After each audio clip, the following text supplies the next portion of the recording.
İslam dininde cemaat meselesi bik mühim. Hem Allah Teala ona büyük orun koygan. Allah Teala şunun için meşitlerini turguzurga, meşitlerini salırga buyurgan. Hem onlarını birgelep gıybet kıla turgan orunlar etken Allah Teala ite fi buyutin azinallahu an turfa'a ve yuzkara fiha ismuhu. Allah'ın üylerinde alar Müslümanlar Allah'ın ismini zikir iteler. Hamanın ismi anda kışkırıp eytiler, küteriler. Yani meşitler alar Allah'ını birgelep zikir etu ornuna bulup tura. Peygamberimiz Muhammed sallallahu aleyhi ve sellem Medine'ye kuşkeş Müslüman cemiyetin tüzü başlagaç birinci işi bulup meşit salıydı. Birgeleşip meşit saldılar. Hem bu meşit alarının içtimai uğruna aylandı. O şu cemiyetinin toplanıvın birleşuğuna bir şara bulup durdu. Hem şu cemaat namazları, cemaatle namaz oku, ol buyurulgan iş bulup sanalar İslam'da. Kay bir galimler boyunca o sünnet-i muakkede bula, vecibke yakın sünnet. Kay bir galimler fikrince o vecib. Çünkü Allah Teala, Allah ilişki sallallahu aleyhi ve sellem bir hadisinde ite min tiler idim cemaat namazına yürümegen iratlarının ilerine urttırtırıge. Yani sebepsiz cemaat namazına barmagan ilerine urttırtırıge tiler idim dibeyte. Bu indi şu gamelinin vecipligini anlata deyler galimler. Yani şunday kiseti bulgaç bu indi gamelinin vecipligine kursete iken deyip eyttiler. Allah Teala şu meşitlerine yürgenlerini onlarda iman var deyip şahitlik bire. Allah Teala ite İnnemâ ya'muru mesâcidallahi men âmene billahi vel yevmil âhiri ve akâmes salâte ve âtezzekâte ve lem yakşe illallah fe'asâ ulâike en yekûnû minel muhtedîn. Allah'ın meşitlerin tullandırıp duralar. Meğer iman Allah'a hem ahiret gününe iman getirgen, namaz okuyan, zekat төлegen, hem Allah'dan başka birevden de korkmagan kişiler yine Allah'ın meşitlerini tullandıralar.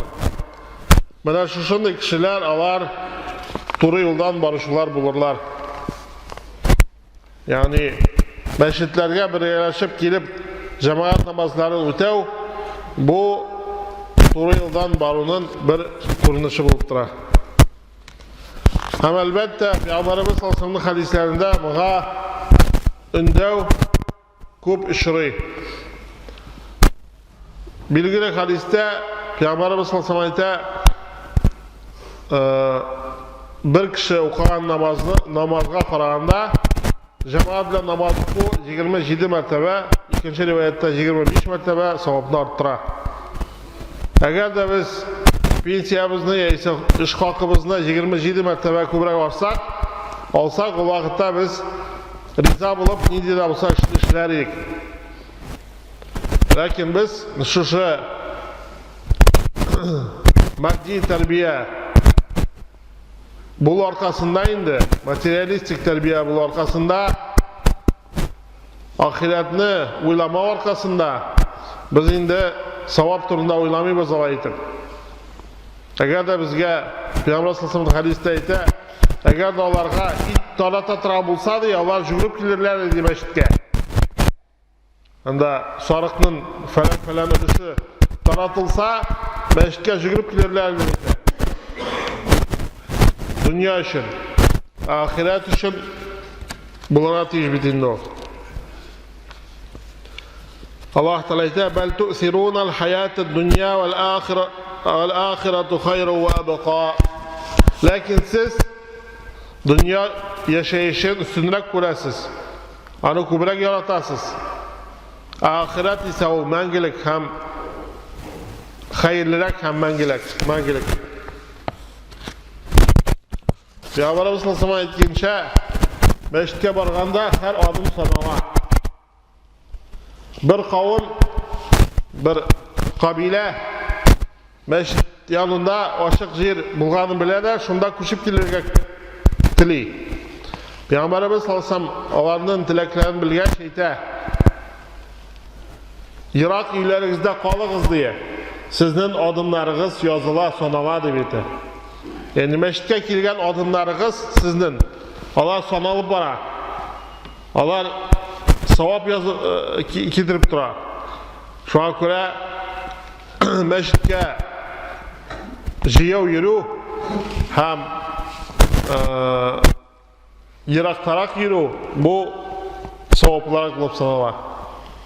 Hadiste kelgençe adım sayın kişinin derecesi ko'tariladi, savabı yazıla hem günah kimilip tura şu meşitke barganda.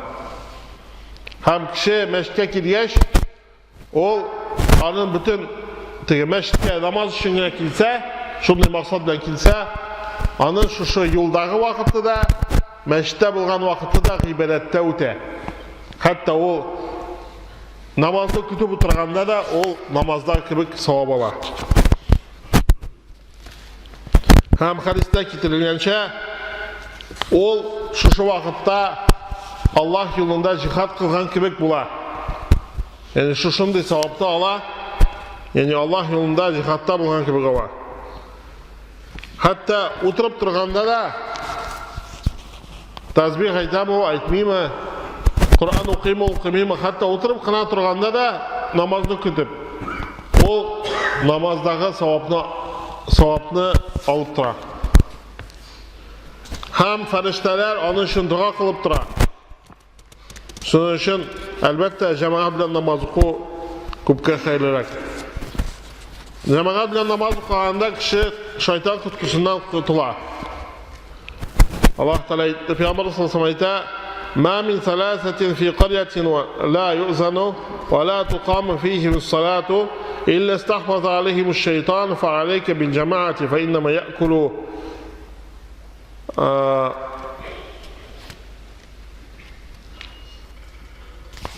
Peygamberimiz sallallahu aleyhi ve sellem hadisinde aytdilar: agar da siz avulda bo'lsangiz yoki boshqa bir qirda bo'lsangiz, ishov bo'lsangiz da, anda namoz o'qilmasa, azon aytilmasa, ya'ni siz birgalashib namoz o'qimasangiz, u vaqtda ularga shayton xo'ja bo'ladi degan. Shunga ko'ra jamoatga tutunig'iz, durustlikda bo'ri jamoatdan ayrilgan sariqni oshi. Yani jamoatda Allah Teala barakat solgan. Ham musulmon kishi jamoatda o kuchaya, onun iymoni nig'i.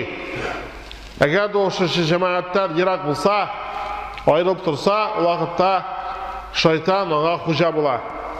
Shunga ko'ra qo'ydag'lar bo'lsalar da musulmonlar, ular masjidda bo'lmasalar da birgalashib jamoat bilan namoz o'qirga kerak musulmonlarga. Ham aytganimcha, u g'uzursiz ravishda gunohga yoziladi. Yani g'uzursiz jamoatdan ayrilib gunoh bo'ladi. Ham jamoatda musulmonlar birlasha, ular bir-birine yordam etadi. Ular bir-birisi bilan tanisha. Bunda faqir da, boy da birga, bunda zaif kishi da, kuchli kishi da birga. Ana shu musulmonlarni birlashtiradi. Namozdan so'ng ko'rishuv da shuloq maqsadda ishlaniladi. Musulmon kishilar bir-birine yilmayib ko'rishganda, ularning gunohlari yuviladi. Ularning bir-birine qarata marhamatlilik şəfqətlilik hissləri barlıqqa kilə. Həm təkəbbürlük yuqqa çığa. Şuna görə birgələşib məşqlərə kilirə kirək. Cemaat namazlarından su vaxt bulğanda quruşu da tiyişli kirək bir ol. O şuşu Müslümanların birləşuğuna bir səbəb olub durar. Allah Teala məşqlərə girib, məşqlərdə namazlarını oxuşlarını maqtı. Allah Teala aytır: "Yusabbihu lahu fiha bil-ghuduwi wal-asal rijalun la tulhihim tijaratun ve la bay'un an zikrillah ve iqamis salat ve ita'iz zakat yakhafun yawman تتقلب فيه القلوب والأبصار ليجزيهم الله أحسن ما عملوا ويزيدهم من فضله." O məşqlərdə Allah Teala'nı maqtıylar itən həm kişilərin. Şunda kişilər onlarını sevdələri, həm işləri Allah'ını zikr etüdən, namaz okudan, zakat tülevden onlarını şığırlı etmeyi. Vakitim yok deyip karamıyorlar onlar. Onlar tırıştalar kilirge. Hem onlar köngüller hem karaşlar titregen, eğlengen günden korkalar. Yani kıyamet günden korkalar. Hem Allah Teala onlarga qılğan əməllərdən yaxşırağı bilən cəza etib verir axirətdə. Həm şuşuğa üstəb onlarga fazilətin verir. Yəni öz rəhmətin üstər. Yəni bu rəhməti alın dünyada da, axirətdə də onlarga bulur. Əgər də kişi cemaat namazından irağaysa, mümkünçiliği bula turub da, huzurlar bulmuşa da, məşqə girməsə, cemaatlə namazını oxumasa, o vaxtda, o xəsrətdə bulacaq şundan da. Huzurlarga kirəyində o soğuk bulu, şirli bulu, ya isə yağır yağışınday şın səbəblərində.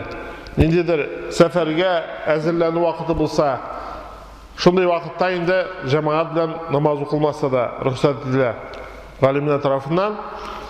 Indi mümkünçilik bula turib, ardım deyip, ya ise bağlar bilan oturam deyip, ya ise başka nedidir, işler işleyim deyip, cemaat namazını kaldırayken, o vakitte şuşu şeytan, onlarının şeytan hoca bulganlarının iseplerine girecek.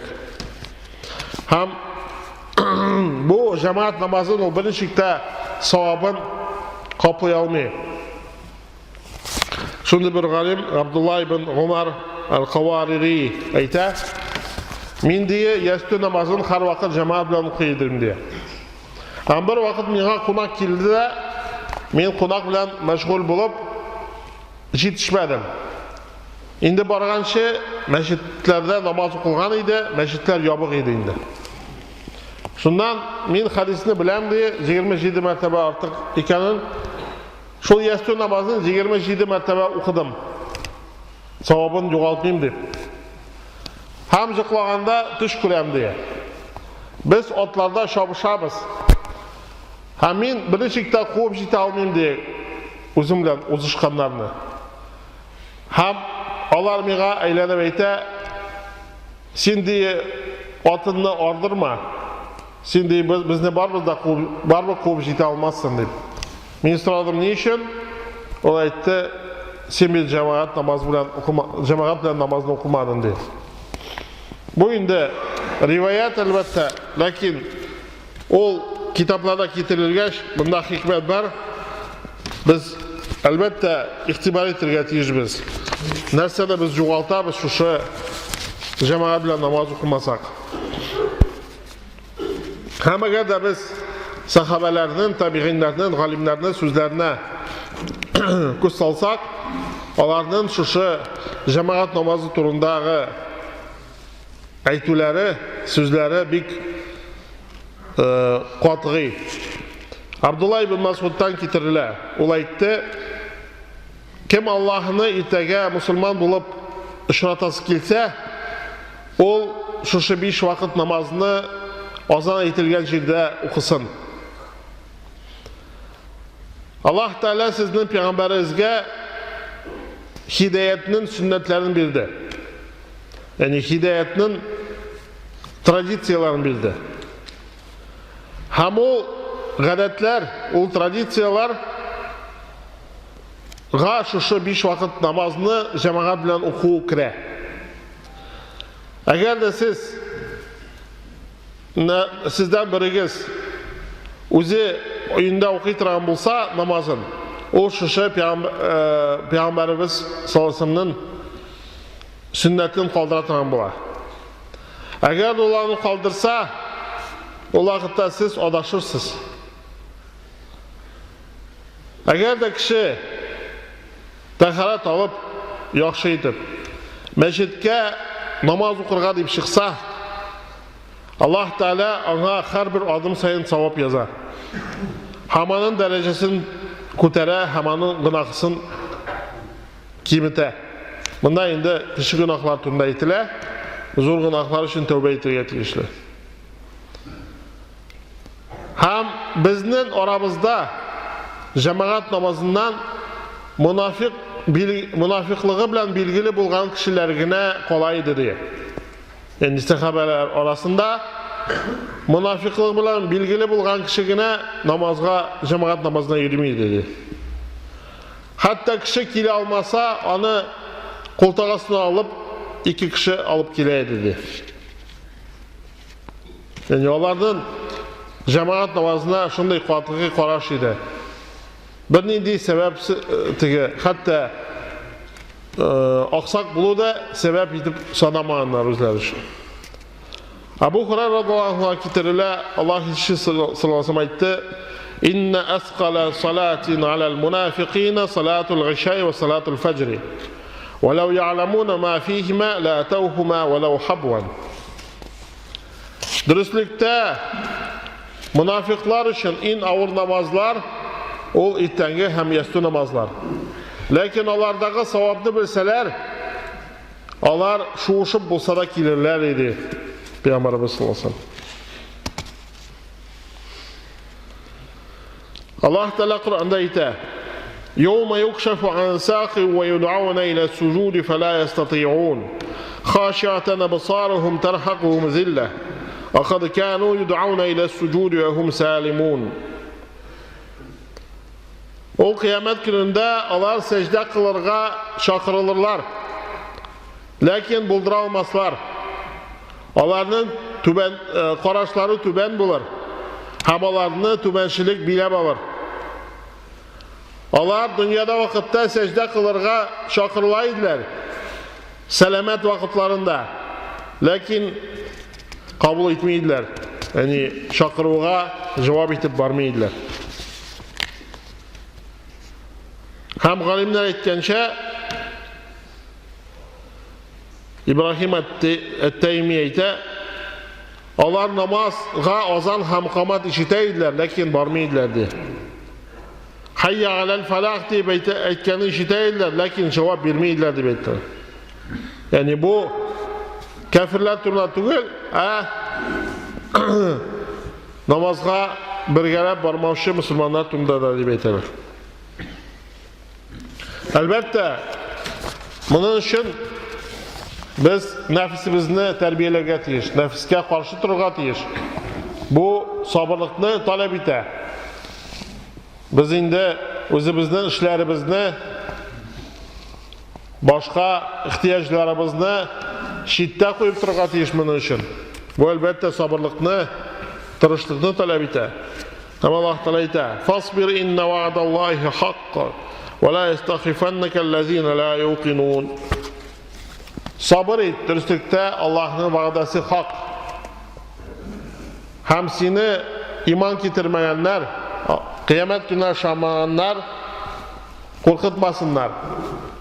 Yani iman getirmeyen kafir bo'lgan kishilar kibik bo'lma deb aytadi.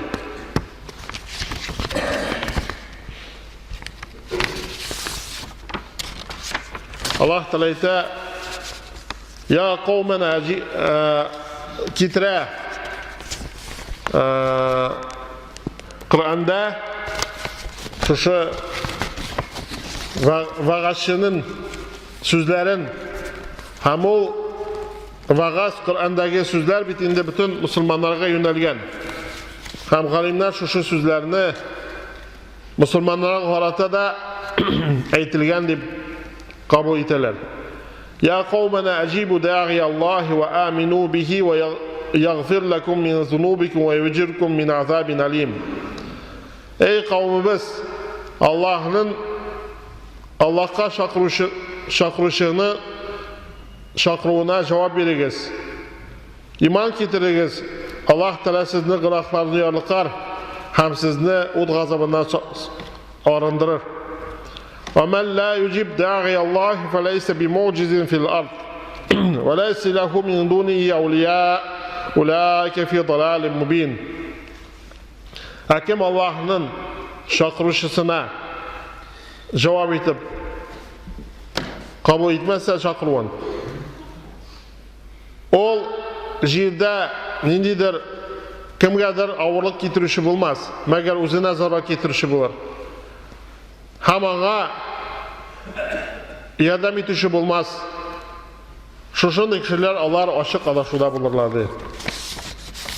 Bu sözlerini biz özümüzge de kabul ettirgetiyiz biz. Eğer de bizni şakırışı, azanışı, müezzin namazga şakırayken azan bitinde o şu namazga şakırı etip koyulgan şeriatte. O bizge yönelgen deyip biz onu kabul ettirgetiyiz. Biz onu işitmesek de işitken rəvişdə o bizge vacib bula. Eğer de biz azanı işitəmiz iken, hem anda barmayız iken namazga, hem namazını şu vakitte huzursuz cemaattan kaldıramız iken, o vakitte bizge vaciblik ötemeyen için günah yazılar. Eğer de yine huzur var iken, o vakitte huzur sebeple sünnet bulup kalar deyip etilir. Şunun için cemaat namazlarga, cemaat namazlarına, meşitlerge kilge tırışık. Bu bizden kişevi bizge hem bir-birizge qarata merhametli, şefkatli bulubuzga sebep olur inşallah. Barakallahu lana ve lakum fil Kur'anil azim ve nafa'ana ve iyyakum bil ayati ve zikril hakim. İnnehu huvel gafurur rahim. الجواد الكريم العلي العظيم السميع الدعاء.